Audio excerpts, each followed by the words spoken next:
নাব্য সংকটে লেপসিয়া পিয়াই নদী।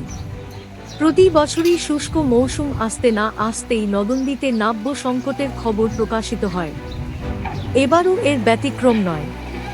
সুষ্ঠু পরিকল্পনার অভাবে দিন দিন ঐতিহ্য হারাচ্ছে নেত্রকোনার খালিয়াজুড়ির প্রসিদ্ধ লেপসিয়ার কাঠের বাজার। বিচ্ছিন্ন দ্বীপের এই বাজারে বর্ষায় চারদিকে অথই পানি। নেত্রকোনা জেলাসহ নিজ উপজেলা থেকেও বিচ্ছিন্ন লেপসিয়া বাজারটি। নাব্য সংকটে একমাত্র নৌ যোগাযোগের মাধ্যমটি বন্ধ হয়ে পড়ায় কয়েক বছর ধরে শুধুমাত্র মাস তিনেক চলে এই ব্যবসা।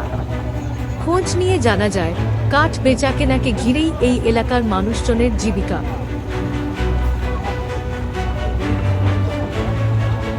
লেপসিয়া পিয়াই নদীর পানি ধীরে ধীরে কমে যাওয়ায় ব্যবসায়ীদের মুখে চিন্তার ভাঁজ।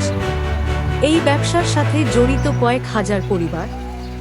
নদীর ওপর নির্ভরশীল কৃষক ও জেলেদের জীবন জীবিকা পড়েছে মারাত্মক সংকটের মধ্যে। লঞ্চ, ইঞ্জিন চালিত নৌকা, স্পিড বোট, মালবাহী কারগা চলাচলেও প্রতিবন্ধকতা সৃষ্টি হচ্ছে। এমতাবস্থায় নদীর দুর্দশায় লাখ লাখ মানুষের দিশাহারা হয়ে পড়া স্বাভাবিক।